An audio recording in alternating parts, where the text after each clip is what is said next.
सावधान। णमो अर्हन्ताणं णमो सिद्धाणं णमो आयर्याणं णमो वच्छायाणं णमो लोये सवसाहूणं। मंगलं भगवान् वीरो मंगलं गौतमो गणी मंगलं कुन्द कुन्दाद्यो जैन धर्मोऽस्तु मंगलं।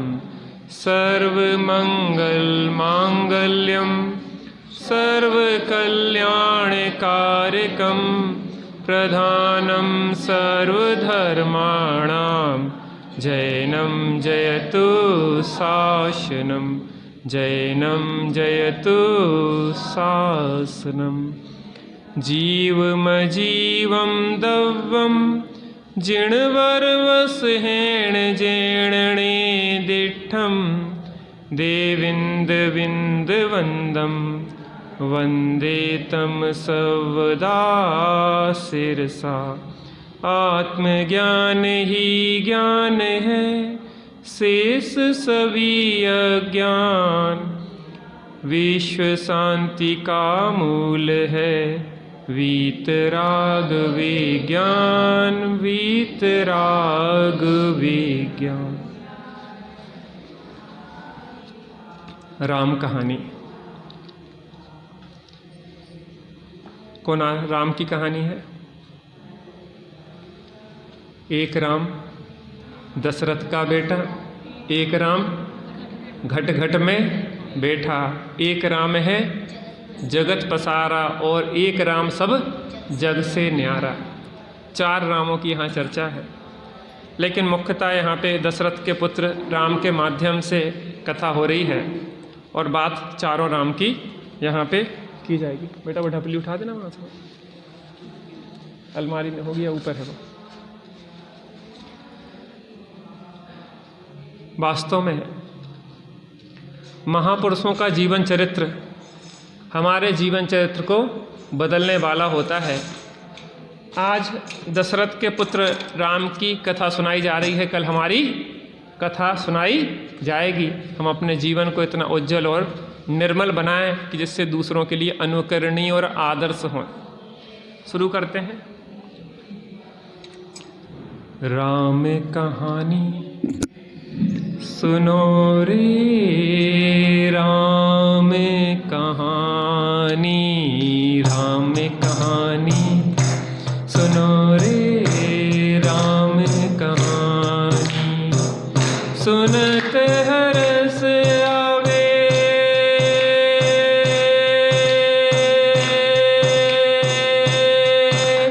हो, सुनत हरस आवे वीरा की वाणी। राम कहानी सुनो रे राम कहानी, राम कहानी सुनो रे राम कहानी। श्री राम श्री राम श्री राम श्री राम। देखो, कभी हमें बच्चा बन जाना चाहिए। हम इतने गंभीर भी ना बन जाएं कि बच्चों की तरह हंस खेल ना पाएं। कई बार ऐसा नहीं लगता राजदीप भैया कि जब हम छोटे थे तो ज़्यादा आनंद में थे, बिल्कुल सहजता थी, प्रफुल्लता थी। जब भूख लगती थी खा लेते थे, जब प्यास लगती थी पी लेते थे, जब मौज आया नाच लेते थे। माने हम जब हमें हंसी नहीं आ रही है, हमें प्रसन्नता नहीं हो रही है, तो हम प्रसन्नता का मुखौटा ओढ़ के हंसते हैं। हमें शायद अंदर में रोना आ रहा है और हम बाहर में हंस रहे हैं, और हमें अंदर में हंसी आ रही है और बाहर में हम रो रहे हैं। कभी ऐसा होता कि नहीं होता? और ये उनके साथ होता है जो बनावटी जीवन जीते हैं। एक चेहरे पे कई चेहरे लगा लेते हैं लोग। हम इतने चेहरे बदलने में गिरगिट से भी फॉरवर्ड है। जैसे गिरगिट रंग बदलता ना, हम क्षण क्षण में रंग बदलते हैं। अपने मालिक के पास जाएंगे तो दूसरा चेहरा, अपने नौकर के पास जाएंगे तो दूसरा चेहरा, अपनी पत्नी के पास जाएंगे तो दूसरा चेहरा, और अपने रिश्तेदार के पास जाएंगे दूसरे तो दूसरा चेहरा। चेहरा इतनी जल्दी बदलता है। माने हम असलियत जो वास्तविकता है जीवन की, उस जीवन की वास्तविकता से साथ नहीं जीना चाहते। हल्का प्रफुल्लता। और पता हम क्यों करते हैं ऐसे? लोग क्या कहेंगे, काय के लिए जीते हम? लोग क्या कहेंगे? आप कैसे कपड़े पहनते, कैसे कपड़े पहनते? जो आपके लिए आरामदायक होते वैसे कपड़े पहनते, कि जो लोगों को अच्छे लगे वैसे कपड़े पहनते? आपको ठंड लग रही है और कान का टोपा या मफलर क्यों नहीं बांध रहे हो? अरे यार अच्छे नहीं लगेंगे। अरे यार हेयर स्टाइल बिगड़ जाएगी। क्या बिगड़ जाएगी? अरे जीवन स्टाइल बिगड़ी जा रही है। घुट घुट के जी रहे हैं, जीवन स्टाइल बिल्कुल बर्बाद हो गई है और हमें हेयर स्टाइल की चिंता है। त्यागी जी से आप कहते हैं कि दो लोग अपना जीवन दो चीज़ों में जीते रहते हैं, एक बाल, दूसरे बच्चे। भैया बाल बच्चों का ख्याल रखो थोड़ा। दुकान में भी आया भैया कम पैसा दे रहा हो तो क्या कहते? थोड़ा काय का ध्यान रखो, बाल बच्चों का। एक तो बालों के लिए जीते रहता है। आजकल अनेक प्रकार की कटिंग हो रही है, गधे कट, सुअर कट, बंदर कट, और कौन कौन से कट। आधे इधर के उड़ा दिए, आधे इधर के उड़ा दिए, जे पीछे के जे आगे के, फुलवरी, वो क्या कहते हैं, फुलवारी सी खिल जाती, रंग बिरंगे पूरे। हाँ, इंसान इंसानियत को भूल गया, बाकी सब कट चल रहे हैं उसके। बीच में ऐसे सुअर के बाल नहीं उठे रहते तो बीच में उठ गए और यहाँ के खा साफ हो गए। माने क्या नहीं कर रहा है व्यक्ति दूसरों को लुभाने के लिए, लेकिन बस अपने को लुभाना भूल गया है। कल्पना दीदी कहती थी ना कि स्त्री का सौंदर्य पति के लिए है। किसके लिए है? पति के लिए। और पति के सामने तो चामुंडा देवी बनी रहती है, और जैसे ही पति आएगी तो ऐसी आंखें निकालेंगे, उसको बेचारे की रोटी खाने में भी कपी छूटेगी कि यार जल्दी निकल चले। अब 4-5 प्रकार की डिमांडें, वो दाल खत्म हो गई, जो खत्म होगा वो खत्म होगा, जैसी समस्या व समस्या। बेचारो 4 रोटी 2 रोटी तो मुश्किल से खा पा रहा हूँ, उतने में ढेर सारी बातें सुना दी इनको। और बाहर कैसे निकलेंगे? सज धज के। कहा भैया की खिलाना सज रहे? कल्पना दीदी कहती थी कि तुम्हारे सजना धजना पति के लिए है, बाहर तो सादा सिंपल निकलो बिल्कुल, कि लोगों की निगाह तुम्हारे ऊपर ना जाए, जिससे तुम्हारा सील सुरक्षित रहेगा। बिल्कुल सादा सिंपल रहो, घर में सजो धजो, सज नहीं है तो। लेकिन होता क्या है, रानीपुर की बात नहीं कर रहा मैं तो भोपाल की बात कर रहा। वहाँ पे लोगों को ज़्यादा है, यहाँ तो वो सादा सिंपल लोग हैं और बहुत धर्मात्मा है, त्यागी तपस्वी है। जैसे अनुज तपस्या कर रहा है, देखो वो नीचे पकड़े हुए तार, नहीं तो अभी भनभनाने लग जाएगी कल जैसी।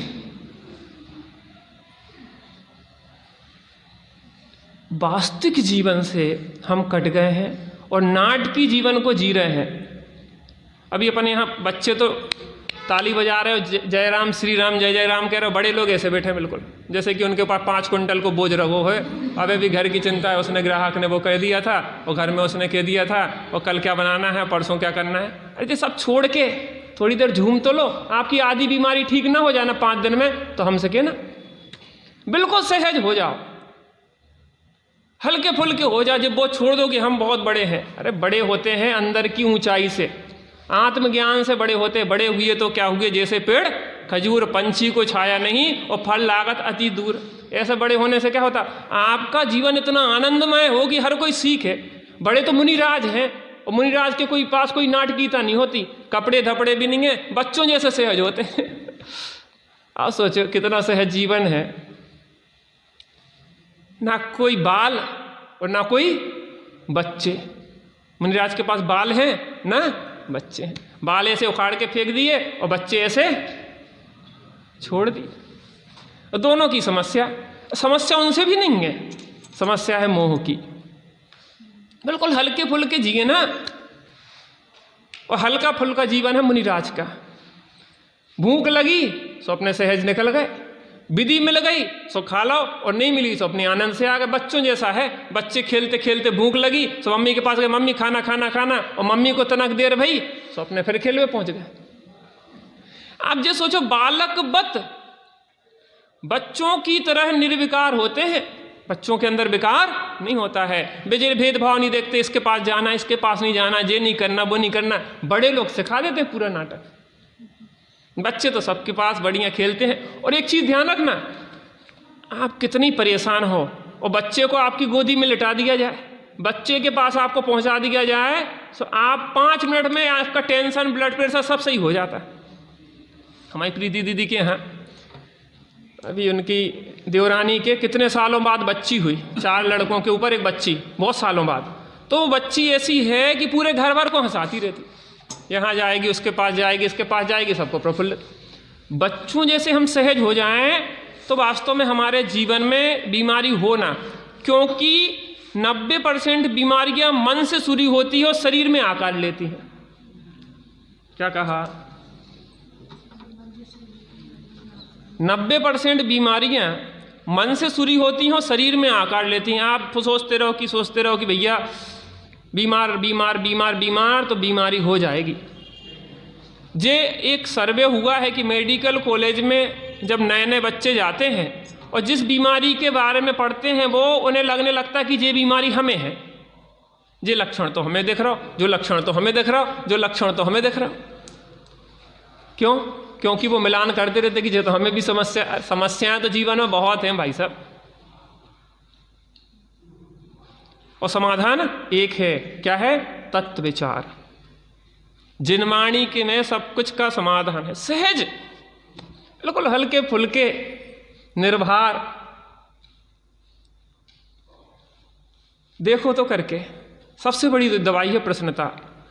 अमेरिका की घटना है कि एक बहन को कैंसर हो गया। क्या हो गया? कैंसर हो गया, और उस कैंसर के लिए बहुत इलाज किया, वो ठीक नहीं हो रहा था।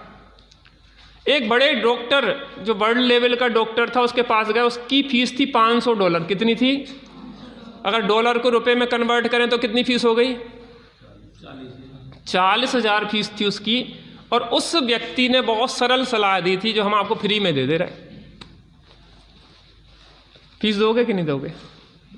फीस देना पड़ेगा जीवन में प्रयोग करके, और आराम मिलेगा इसकी गारंटी हमारी, लेकिन विश्वास करना बस। उसको बार बार गांठ हो जाती थी, गांठ। तो उस डॉक्टर ने कहा बहन एक काम करो बस। उन्हें क्या?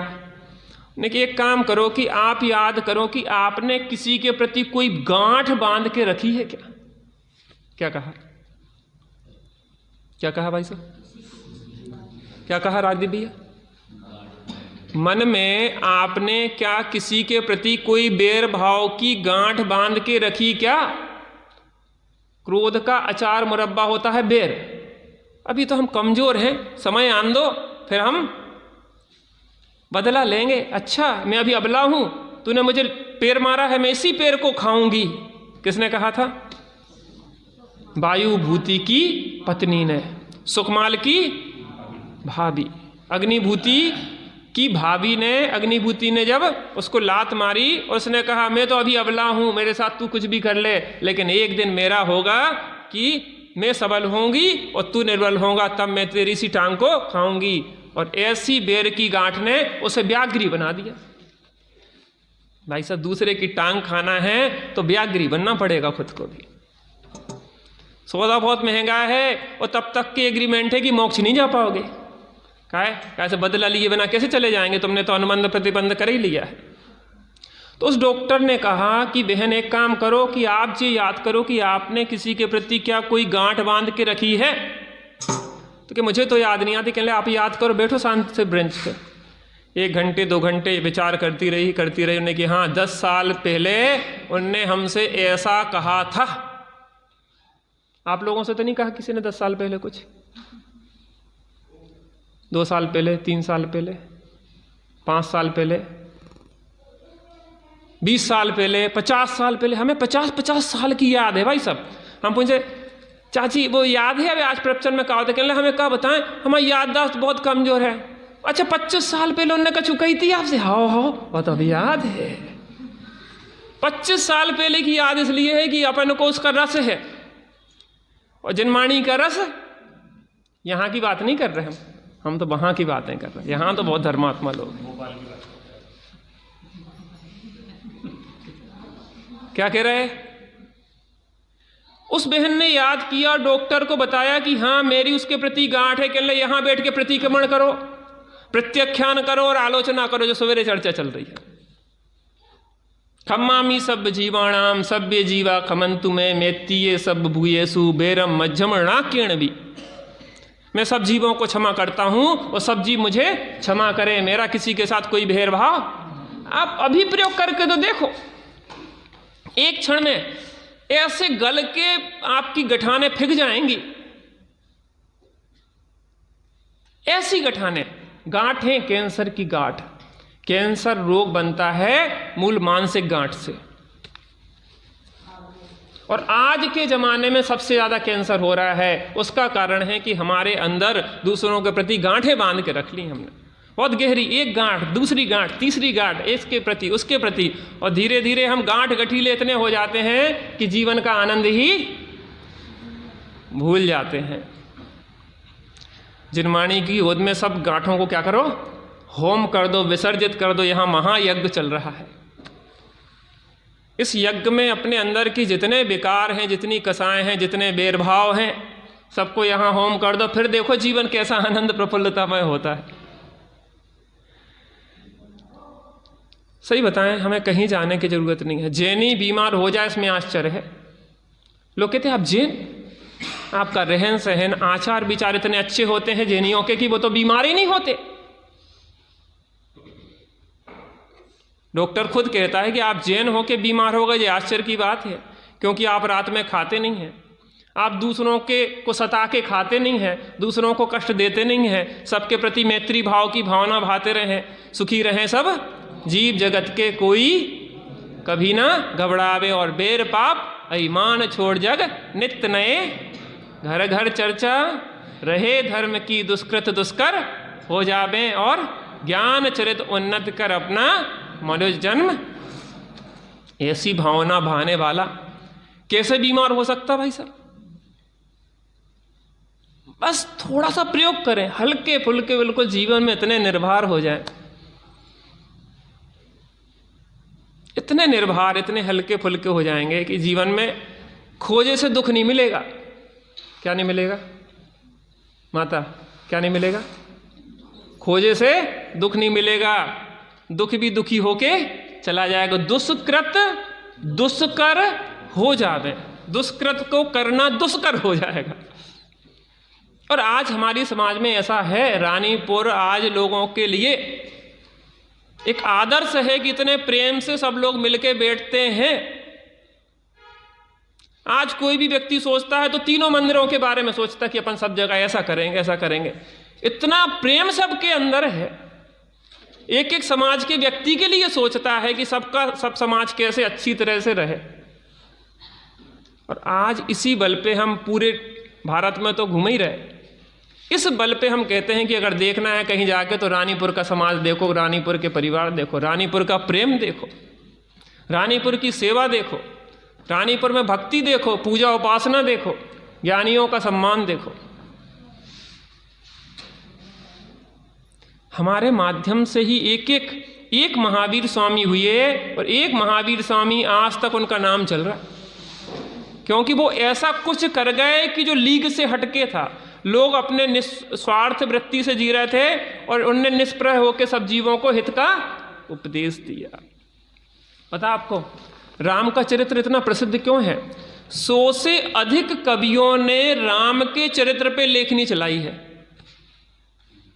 100 से अधिक कवियों ने रामचंद्र जी के चरित्र पे लेखनी चलाई है, क्योंकि रामचंद्र जी एक त्याग की मूर्ति थे, रामचंद्र जी एक तपस्या की मूर्ति थे। रामचंद्र जी ने अपने निहित स्वार्थों को छोड़ के सर्वजन हिताय और सर्वजन सुखाय, सबका साथ और सबका विकास और सबका विश्वास।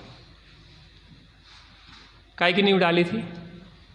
सर्वजन हिताय और सर्वजन सुखाय, सब सुखी रहे, सब जीव जगत के, चाहे हमें कष्ट हो जाए लेकिन कोई हमारे कारण से दुखी नहीं हो। इसलिए आज घर घर में रामचंद्र जी को याद किया जाता है।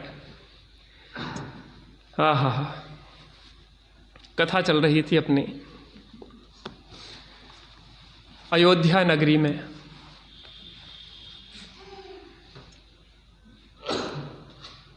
राजा रघु हुआ करते थे।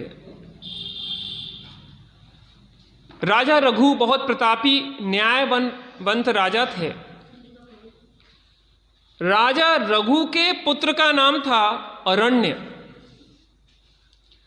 अरण्य ने बहुत अच्छी तरीके से अयोध्या में धर्म पूर्वक राज्य का परिपालन किया। उनके राज्य में कोई प्रजाजन दुखी नहीं थे। उनके 2 पुत्र हुए। राजा अरण्य के 2 पुत्र हुए। एक का नाम था अनंतरथ और दूसरे का नाम था दशरथ। क्या नाम था? किसके पुत्र थे? राजा अरण्य के। राजा अरण्य के पिता का नाम क्या था? रघु। देखो, रघुकुल और सूर्यवंश, सूर्यवंश के थे और किसके कुल के थे? रघु के। सूर्यवंश के सूरज थे। देखो, अपन ने भी पढ़ा था, वे सूर्यवंश के सूरज, वे रघुकुल के उजियारे। सूर्यवंश के सूरज थे और रघु के कुल के उजियाले थे। अब क्या हुआ कि राजा अरण्य को वैराग्य हुआ। देखो, अपने यहाँ एक परंपरा है, श्रवण परंपरा में एक विशेषता है कि घर में नहीं मरते, दीक्षा लेके समाधि करते हैं। ध्यान से सुनो, क्या कहा? बड़े पंडित साहब का एक वाक्य है, घर में जन्मना मजबूरी है और मरना कलंक है। क्या कहा? अब जन्मना तो घर में पड़ेगा ही, लेकिन भाई साहब बिना दीक्षा लिए, आराधना किए अगर मर गए तो इस मनुष्य भाव की कोई सार्थकता नहीं हुई।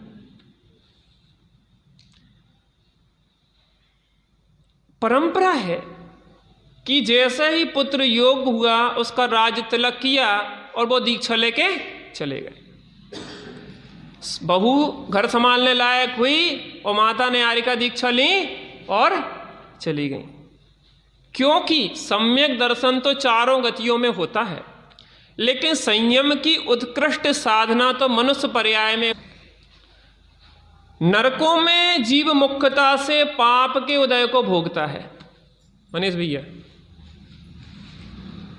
नरकों में मुख्यता से जीव पाप के उदय को भोगता है, स्वर्गों में मुख्यता से उदय पुण्य के उदय को भोगता है। लेकिन मनुष्य पर्याय में ना बहुत पुण्य है ना बहुत पाप है, जब मध्यम स्थिति है और यहाँ पे साधना के लिए मिलती है। ये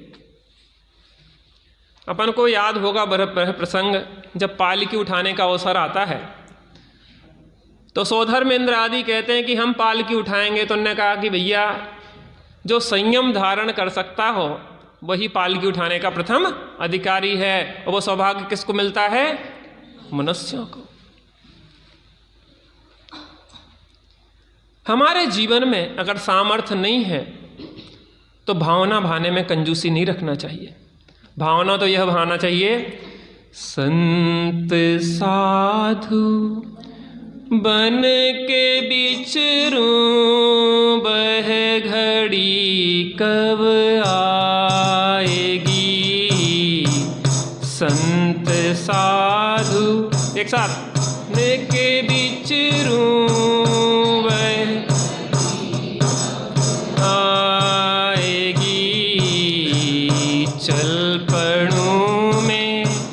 मोक्ष पथ पर वह घड़ी कब आएगी, चल पड़ूं।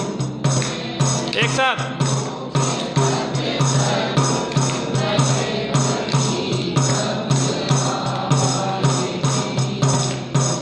आएगा वैराग्य मुझको इस दुखी संसार से,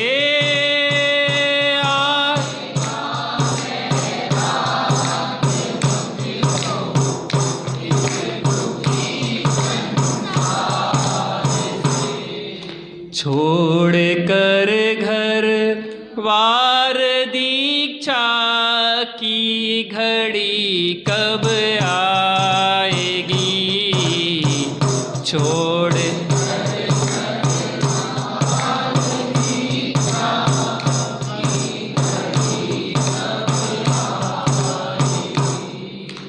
संत साधु बन के बिचरूं वह घड़ी कब आएगी, संत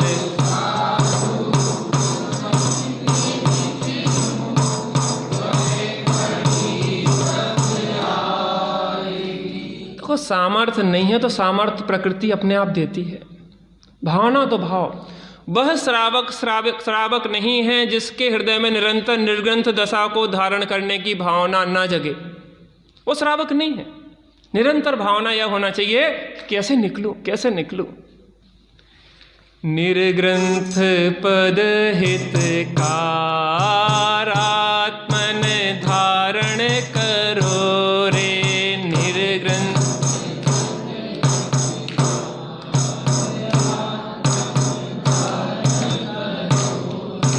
धारण करो रे, धारण करो रे,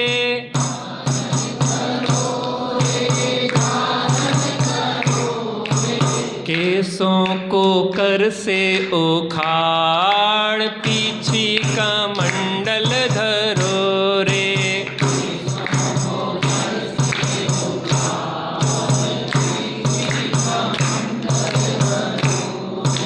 निर्ग्रंथ पद हितकार आत्मन धारण करो रे।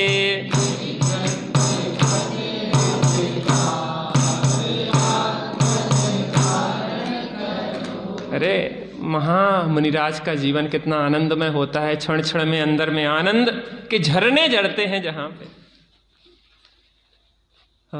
आनंद के झरने झरते प्रदेशों से, निज ध्यान जब धरते हैं हो, आनंद के झरने झरते प्रदेशों से, निज ध्यान जब धरते हैं, मोहरी पुछड़ में तब नष्ट हो जाता, श्रेणी जब चढ़ते हैं हो, अंतर मुहूर्त में ही जिनने अनंत चतुष्टय धारा है, अंतर मुहूर्त में ही जिनने अनंत चतुष्टय धारा है, दिगंबर वेश न्यारा है, निर्ग्रंथों का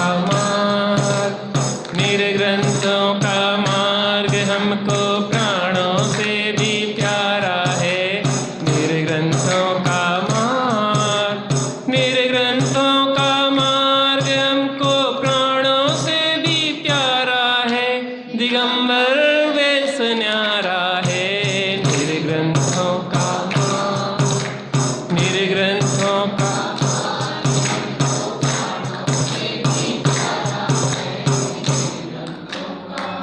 आनंद के झरने झरते हैं। आप सोचो, देखो चौथे गुण स्थान में आनंद तो होता है, अतीन्द्रिय आनंद होता है, सम्यक्त होता है, लेकिन आनंद के झरने तो मुनि दशा में झरते हैं। प्रचुर स्वसंवेदन तो मुनि दशा में होता है। स्वर्गों की लालसा करने वाले हम मुनिराज स्वर्गों में जाना नहीं चाहते, क्योंकि स्वर्गों में चौथे गुण स्थान होता है और यहाँ छठवें और सातवें गुण स्थान का आनंद होता है।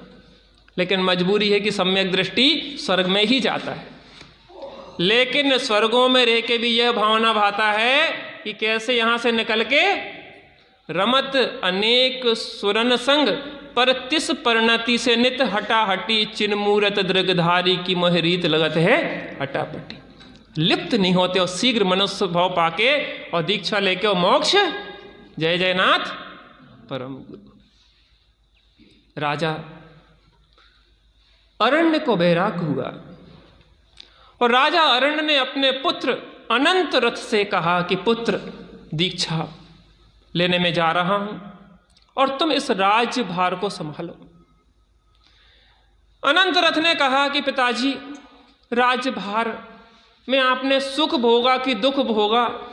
उन्हें बेटा बहुत दुख तकलीफ पीड़ाएं हैं, इसमें मुझे एक क्षण को भी परिग्रह चिंता दुख ही जानो फांस तनकसी तन में साले और चाह लंगोटी भाले न समता सुख कभी नर बिना मुनि मुद्रा धरे धनी नगन परितन नगन ठाणे और सुर असुर कायम घर माही तिसना जो घटावे रुचि नहीं संसार सो बहु धन बराहु भला कहिए लीन पर।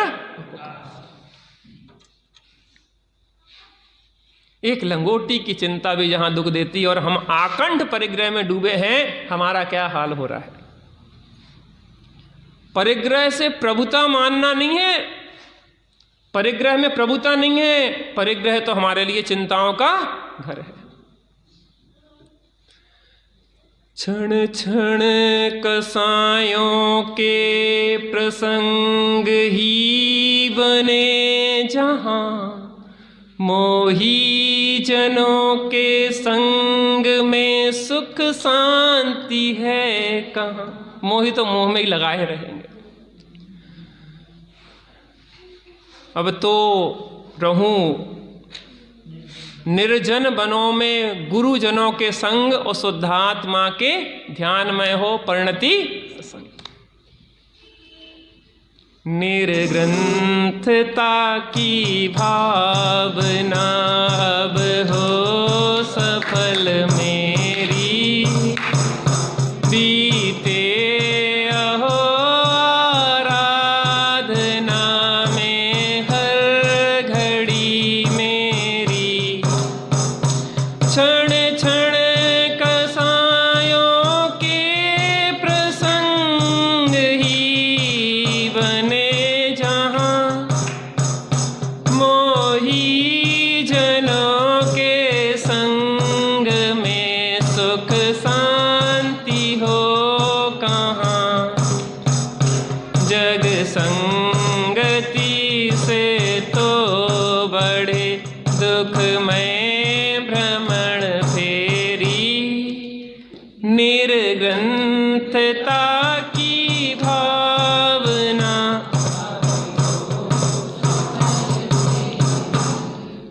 अब तो रहूं निर्जन वनों में गुरुजनों के संग शुद्धात्मा के ध्यान में हो परिणति असंग निज ध्यान में ही लीन हो मेटूं जगत फेरी निर्ग्रंथता की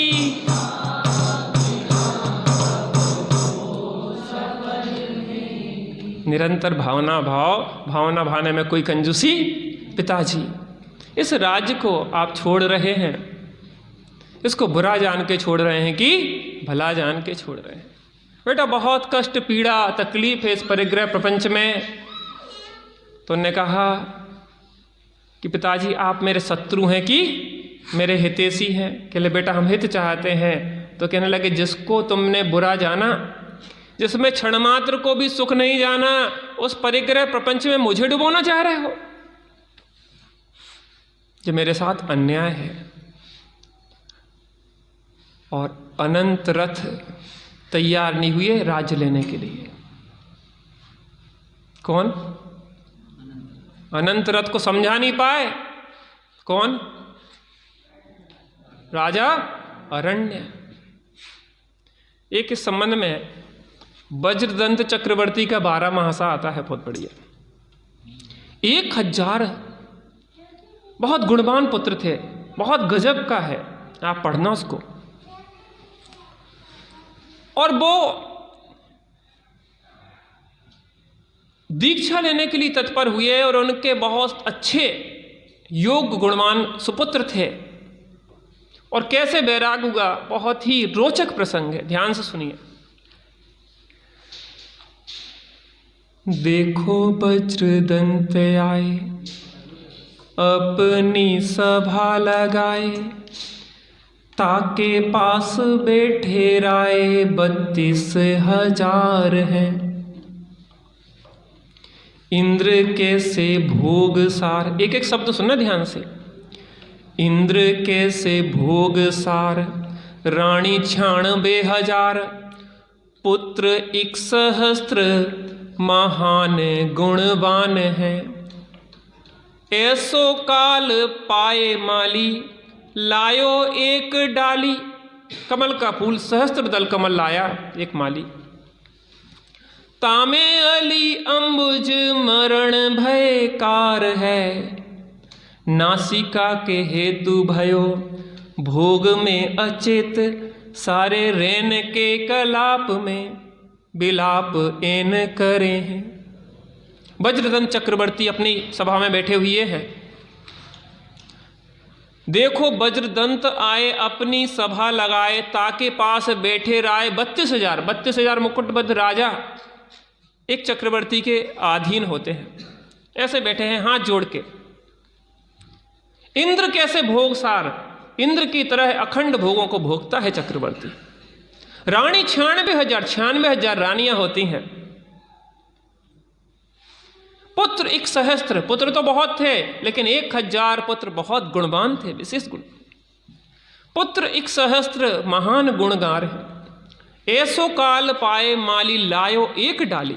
एक कमल का, सहस्त्र दल कमल का बगीचे में हुआ जो फूल था, वो राजा को भेंट करने के लिए माली आए। ऐसो काल पाए माली, लायो एक डाली, तामे अली अंबुज मरण भयकार है। नासिका के हेतु भयो, नासिका इंद्री के वशीभूत होकर नासिका के हेतु भयो भोग में अचेत, सारी रैन के कलाप में बिलाप एन करे। कमल का फूल बहुत कोमल होता है, लेकिन वो भौरा, शाम का समय था और उस कमल की गंध लेने के लिए बैठा तो शाम को क्या होता है, कमल का फूल बंद हो जाता है। थोड़ा सा और स्वाद, अभी नहीं हुआ, अभी तो थोड़ा खुला है और अंत में क्या होता है, पूरा कमल बंद हो जाता है और ऑक्सीजन उसको मिलना बंद होती है। और वो ऐसी स्थिति में भी जो भौरा लकड़ी में छेद कर दे उस कोमल पंखड़ी से निकल सकता था, लेकिन थोड़ा और करते हुए मरण को देखो, अभी पद्म पुराण में संबंधी कथा आएगी। देखो, आप इस चक्कर में नहीं रहना कि मैं पूरी कथा सुना पाऊंगा आपको, क्योंकि 6 महीने जो कथा चलने वाली है। प्रभु अनंत प्रभु कथा अनंता, पे कछु कहूँ कही भगवंता। जय श्री राम बोलो, जय जय श्री राम, जय श्री राम बोलो, जय जय श्री राम। प्रभु अनंत प्रभु कथा अनंता, अनंत प्रभु अनंत गुण है और अनंत कथा है, उसका वर्णन करने में कोई भी समर्थ नहीं। आचार्यों ने इतनी लेखनी चलाई, फिर भी कहते हैं कि हम एक गुण की भी विशेष चर्चा नहीं कर पाए।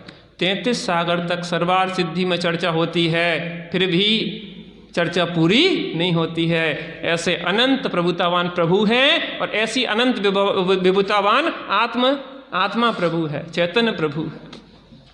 तो आप ये नहीं सोचना आपको तो खुद पढ़ना पड़ेगा, हम तो आपको प्रेरणा देंगे, खाली क्या देंगे। तो पद्म पुराण में एक चर्चा आती है, सीता का भाई था भामंडल। क्या नाम था? भामंडल का नाम सुना होगा आपने। तो सीता के भाई को भामंडल को दीक्षा लेना थी, लेकिन अपनी रानियों के प्रेम में मोह बस उसने दीक्षा नहीं ली। थोड़ा समय और, थोड़ा समय और, थोड़ा समय और, हम अगर दीक्षा ले लेंगे तो हमारी रानियों का क्या होगा, जो दुखी होंगी, परेशान होगी। और एक दिन अपने सटखंडा महल, 7 मंजिल थी कि 6 मंजिला था, ऊपर अपनी रानी के साथ सो रहा था और बिजली गिरी और मर गया। वहाँ पे लिखा है जो ज़्यादा दूरदृष्टि वाले होते हैं उनका पतन ऐसे ही हो जाता है, फिर करेंगे फिर करेंगे फिर करेंगे। कहते हैं आत्म कल्याण के कार्य को तो ऐसा करें, काल करे सो आज कर, आज करें सो अब, और पल में परिलय होए है बहुरी करेगो। और भोगों के काम को क्या करो, आज करे सो काल कर, काल करे सो परसों, आगे क्या है, इतना जीवन पड़ा है अभी तो पड़े हैं बरसों। इतनी जल्दी क्या है भैया, अभी तो पड़े हैं बरसों। शादी करने हो तो क्या सोचो, क्या सोचो, आज करे सो काल कर, काल करे सो कभी नहीं। छोटी सी जिंदगी है, कागो झंझट में पड़ो, अपनी आत्मा को कल्याण करो। नर भव मिला है मैं अपूर्व कार्य करूँगा, पाया जिन शासन में भव का अभाव करूँगा। हे मेरा निश्चय है सम्यक निश्चय। अरे अपना मनुष्य भाव आत्मा के कल्याण के लिए मिला है, इन प्रपंचों में उलझ जाएंगे तो कब कल्याण करेंगे। ऐसा नहीं है गृहस्थी में कल्याण नहीं हो सकता, लेकिन वास्तव में अगर व्यक्ति उलझे नहीं तो उलझ गया तो फिर जम्बू कुमार जैसे उलझना नहीं है, उन्हें की शादी कर दो हो। लेकिन हमारी शर्त है, सुबह हम दीक्षा ले लेंगे कि कोच इतनी सुंदर रानियाँ, एक को तो आदमी छोड़ नहीं पाता और 4 को कैसे छोड़ेगा। क्या भी केस भाई, एक को तो छोड़ नहीं पा रहे और 4 सुंदर होए तो कैसे छूटेगी। कर दें तो भैया देखते हैं। लेकिन भाई साहब मैग्नेट पावर जहाँ पे ज़्यादा होता है उस तरफ खिंच जाती हैं चीज़ें। तत्वार्थ सूत्र का एक सूत्र आता है कि अधिक गुण वाले हीन गुण वालों को अपने रूप कन्वर्ट कर लेते हैं। मैं आपसे एक चीज़ पूछूं,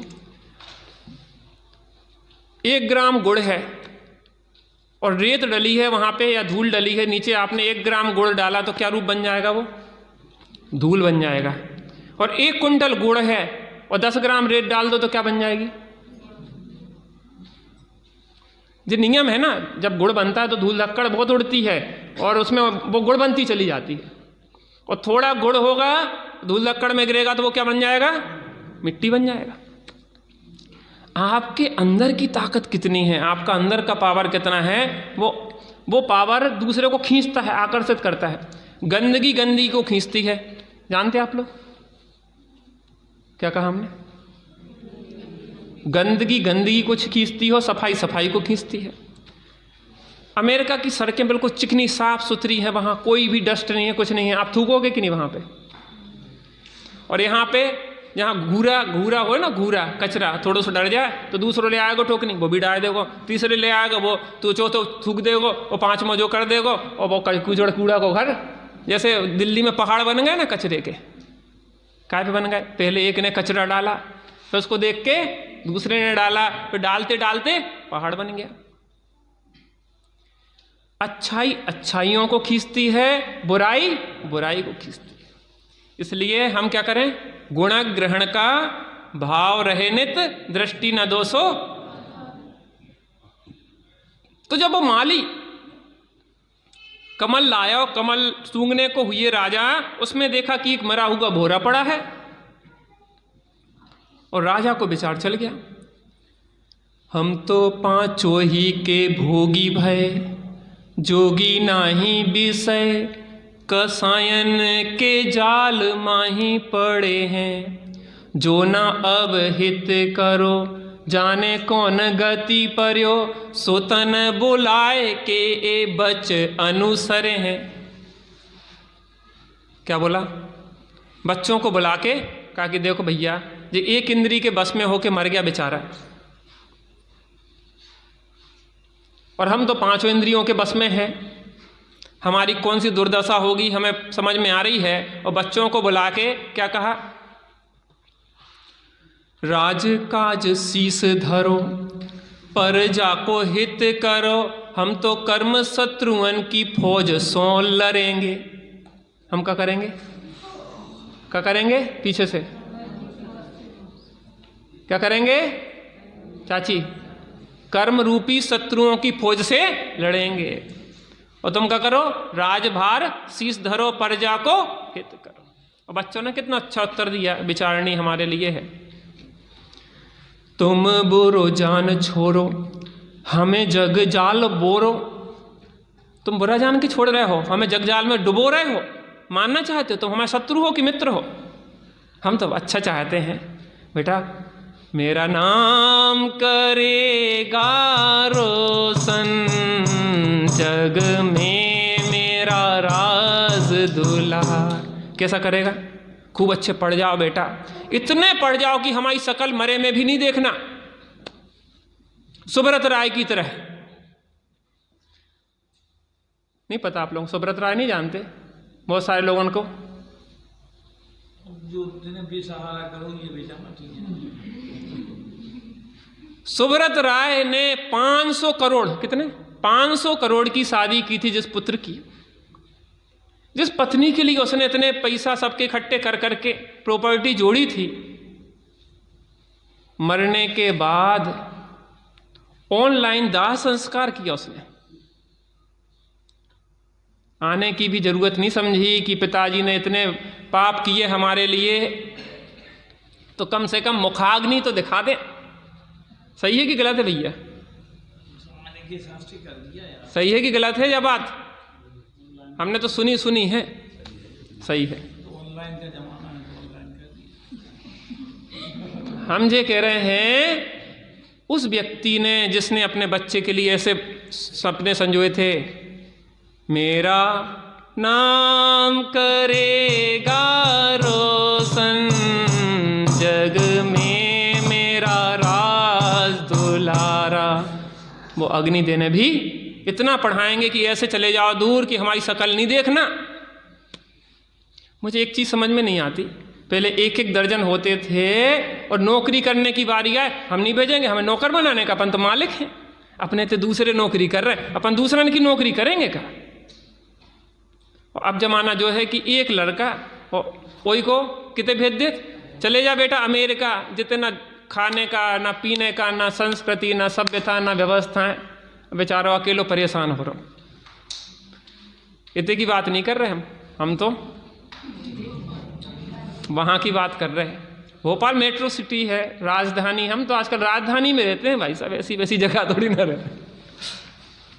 और बड़े देखते रहते हम वहाँ पे नाटक लोगों के, तो बिल्कुल समझ में आता है कि आदमी जानबूझ के परेशान होने की आदत है उसकी, और फिर रोएगा। अब पानी देवे वालों कोई नहीं है, नौकर लगा लो, नौकर क्या करेगा पता? गर्दन दबाएगो और पूरे एक बार में ले जाओगे, एक एक अंडा खाएगो, इकट्ठी मुर्गी को मार डालो। भाई सब नौकरों से नहीं होती है। आपने अगर बच्चों को संस्कार दिए हैं तो वो सेवा करेंगे, बहुओं को संस्कार दी है तो वो सेवा करेंगे।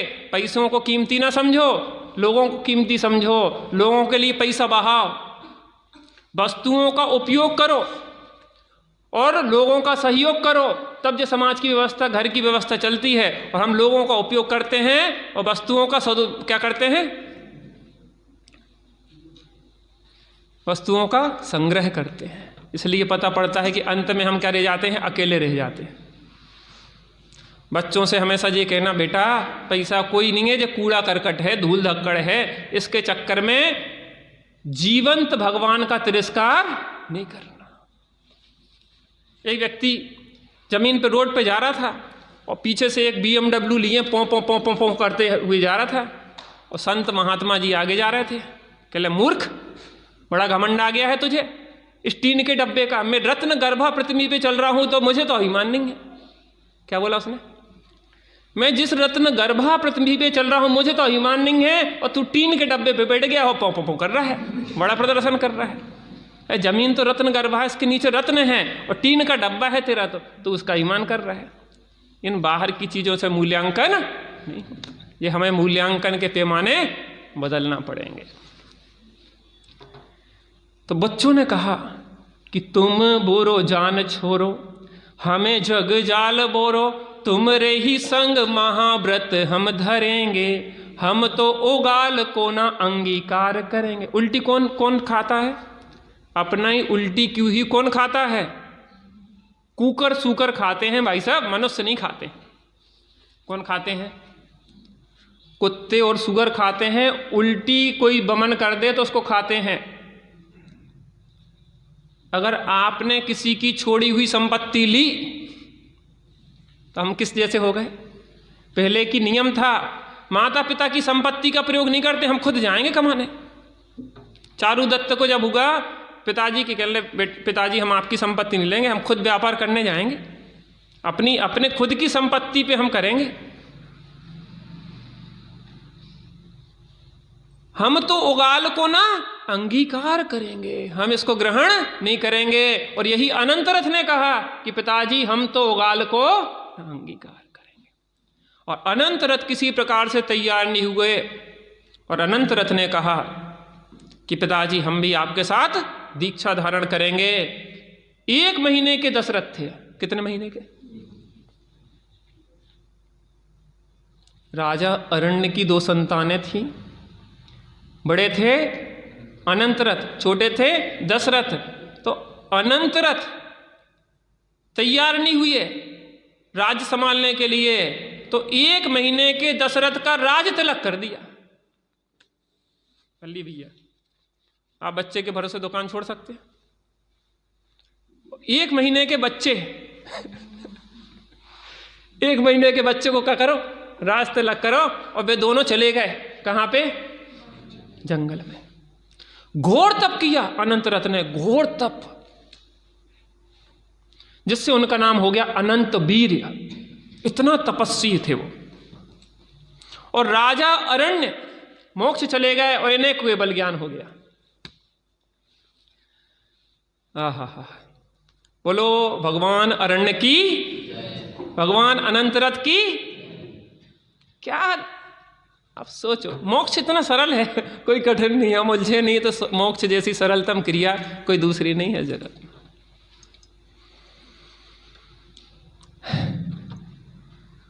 कुछ लग रहा है अच्छा? महापुरुषों का जीवन चरित्र हमारे जीवन चरित्र को बदलने वाला है। बस हमें कुछ प्रयोग करना है, और जैसे जैसे प्रयोग करेंगे बीमारी ठीक होती जाएगी, हमें स्वास्थ्य लाभ होता चला जाएगा। आत्म राम आत्म राम, आत्म राम आत्म राम, तू ही है ज्ञाता दृष्टा, तू ही है। थोड़ी ताली बजाओ ना, अच्छा लगेगा। तू ही है ज्ञाता दृष्टा, तू ही है, तू ही है, मैं ही हूँ ज्ञाता दृष्टा, मैं ही हूँ,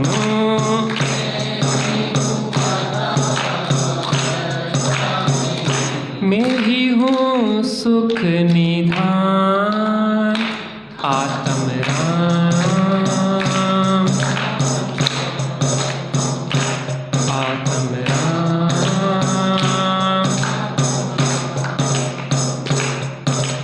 तू ही मंगल उत्तम, तू ही शरण है। पीछे से,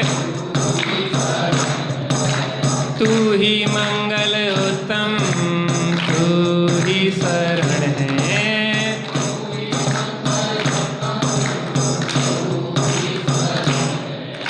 मैं ही मंगल उत्तम, मैं ही शरण हूँ।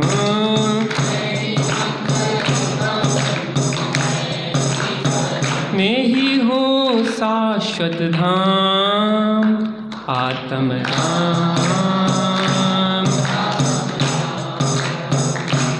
आत्म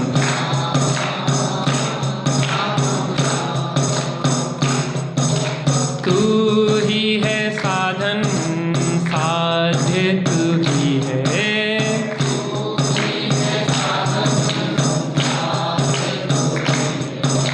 मैं ही हूँ साधन साध्य में ही हूँ।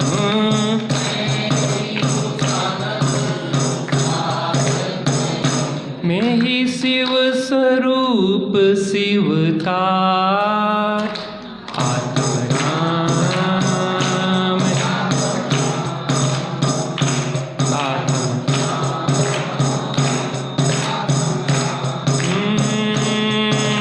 जो भी मुक्ति गए जा रहे जाएंगे,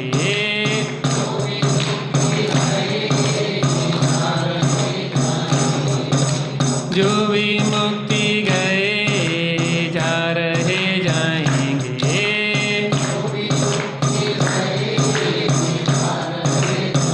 तू ही तो है तारणहार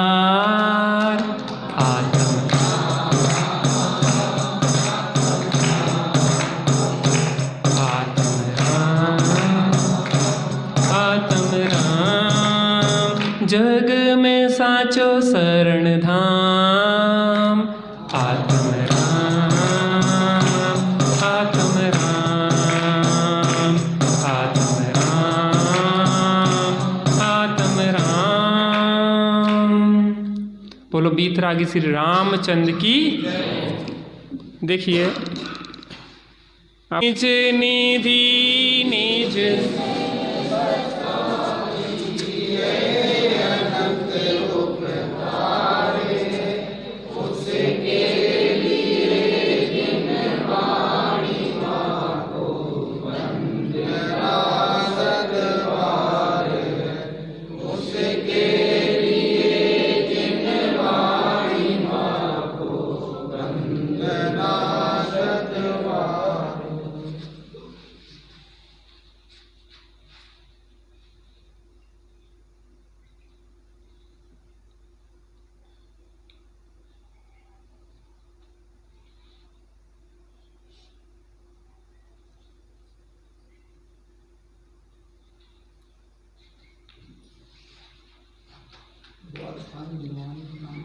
की जय महाजैन धर्म की जय पंचपरमेष्ठी भगवान।